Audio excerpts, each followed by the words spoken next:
Hello friends, welcome to learning IQ। I am your host Suraj Kumar Sil. दोस्तों, आज हम बात करने वाले हैं जीडीपी डाउनफॉल 2020 के बारे में। क्या है जीडीपी डाउनफॉल 2020 और भारत की जीडीपी पर इसका क्या असर पड़ने वाला है आने वाले टाइम पे। इस पे आज हम लोग बात करने वाले हैं। उससे पहले हम आपको बता दें कि लर्निंग IQ चैनल पे अगर आप नए हैं तो हमारे इस चैनल को सब्सक्राइब कर लीजिए और बेल आइकन पर क्लिक कर लीजिए।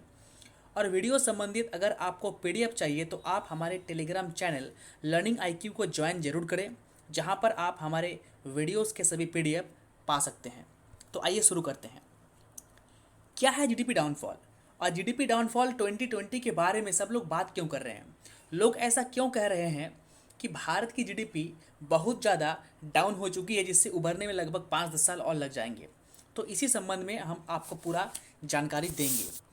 उससे पहले आप जान लीजिए कि जीडीपी क्या है। सकल घरेलू उत्पाद, इस नाम को समझिए। सकल मतलब होता है टोटल, कुल। घरेलू मतलब घर का, उत्पाद मतलब प्रोडक्शन। समझ गए होंगे कि एक देश का या एक किसी राज्य का जो कुल प्रोडक्शन होता है वही होता है जीडीपी। उसी को काउंट करके, एक्सपोर्ट इंपोर्ट काउंट करके कितना निवेश हुआ, कितना हमने उपभोग किया, कंजप्शन किया, सबको कैलकुलेट करके जीडीपी हम लोग निकालते हैं। जो पहले हम लोग बहुत पहले से ही करते आ रहे हैं और आज भी हम लोग वही प्रोसेस अपना रहे हैं। एक बात बता दें, जीडीपी जो दोस्तों होता है वो तिमाही होती है। ठीक है, एक साल को तिमाही कर दिया गया है, अर्थात हर 3 महीना में जीडीपी काउंट होगा। कभी बढ़ेगी तो कभी घटेगी। जीडीपी निकालने का एक सिंपल सा फॉर्मूला है। GDP is equal to consumption of employees plus gross operating surplus plus gross mixed income plus taxes less subsidies on production and imports.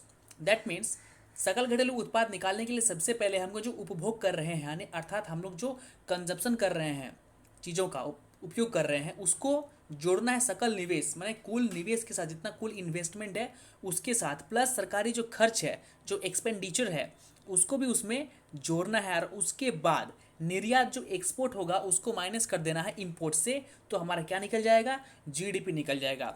GDP count कितने महीने में होता है दोस्तों? जीडीपी काउंट हर 3 महीने में होता है। इस चीज़ को ध्यान रखने का बहुत ही ज़्यादा ज़रूरत है। अब जो सबसे ज़्यादा चर्चा का विषय बना हुआ है वो है ये चीज़। ये चार्ट आप देख लीजिए, एक तरफ देशों के नाम है और एक तरफ माइनस में जीडीपी परसेंटेज है कि किस देश का जीडीपी कितना परसेंट नीचे की ओर डाउनफॉल किया है। सबसे टॉप पे है भारत, अर्थात भारत की जीडीपी पूरे विश्व में सबसे ज़्यादा गिरी है। कितना? -23.9। एक्चुअल में वही है, और ऐसे लोग 23 कह रहे हैं तो 24 हम लोग इसके मान लेते हैं कि 24% जीडीपी जो है डाउन हो चुकी है इंडिया की।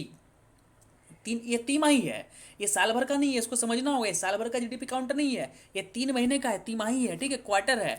इसके 3 महीने बाद फिर से काउंट होगा, तो हो सकता है कि ये जीडीपी फिर से एक उछाल आ जाए, कुछ 23% से कुछ कम हो जाए, 19, 20 या 21 हो जाए, या फिर ये 26 भी हो जाए, कुछ भी हो सकता है।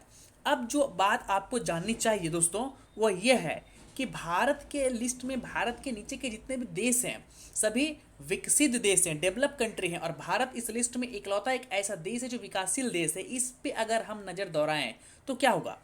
तो ये होगा कि उस लहजे से, उस हिसाब से भारत को बहुत ज़्यादा घाटा हुआ है। क्यों घाटा हुआ है? देखिए, जितने भी विकसित देश होते हैं ना, उनकी जो इकोनॉमी होती है बहुत पिक पे होती है, बहुत ऊपर तक रहती है, और जब उसका डाउनफॉल होता है बहुत कम होता है, और बहुत समय अंतराल बाद होता है, 20 साल बाद, 25 साल बाद, या 40 साल बाद, या 100 साल बाद, या फिर होता ही नहीं है, बहुत बाद में होता है, जब फाइनेंशियल क्राइसिस होती है तब होता है।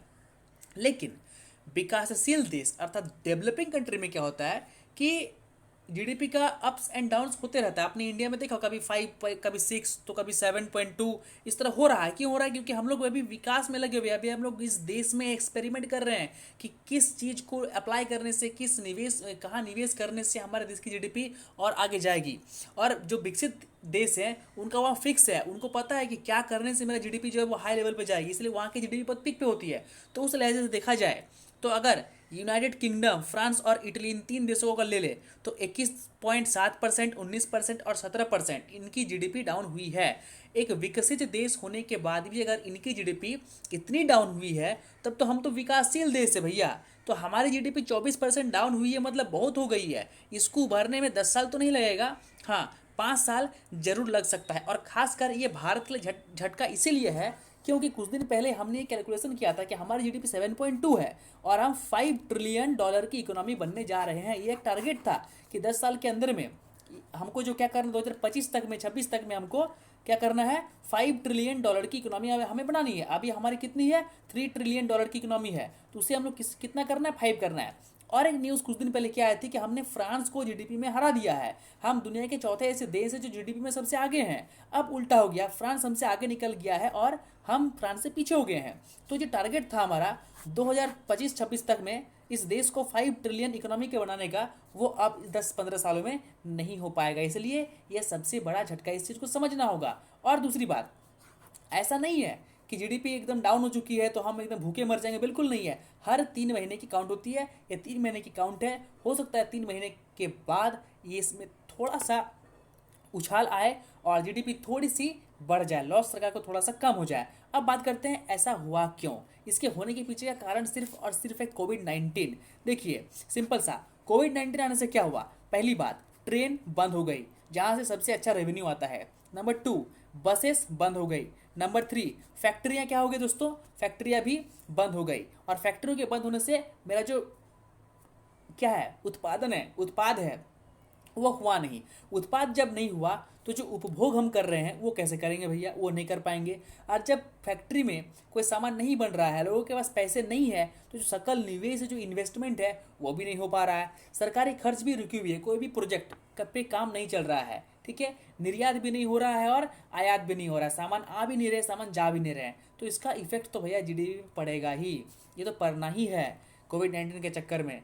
लेकिन भारत में बहुत ज़्यादा पड़ गया क्योंकि हमारे देश की पॉपुलेशन बहुत ही ज़्यादा है। हमारा देश का जो ये है स्ट्रक्चर है वो बहुत ही बड़ा है, बहुत ही जटिल है, और इसके कारण देश की इकोनॉमी अभी डाउन चल रही है, मंदी चल रही है। और इसका आकलन पहले ही हो गया था, इसका आकलन 3 महीने पहले ही हो गया था कि देश की जीडीपी पे बहुत बड़ा डाउनफॉल आने वाला है। तो इस पर आश्चर्य होने वाली कोई बात नहीं। और एक बात इंपॉर्टेंट जो नोट करनी चाहिए आपको कि 15% डाउनफॉल के लिए सरकार तैयार थी, लेकिन डाउनफॉल 24% हो गया है। इससे सबसे बड़ा झटका हमको लगा है। अगर ये डाउनफॉल 15 से 16% तक में होती, 18% भी हो जाती, तो सरकार इसके लिए तैयार थी। सरकार को मालूम था कि ऐसा होगा, लेकिन इससे कुछ ज़्यादा ही हो गया है। इसके चक्कर में थोड़ा सा लोगों को परेशानी है। ये था वीडियो का एंड। वीडियो आपको कैसे लगी प्लीज़ कमेंट जरूर कीजिएगा। चैनल पर नए हैं तो उस चैनल को सब्सक्राइब जरूर कर लीजिए। Thank you for watching learning IQ।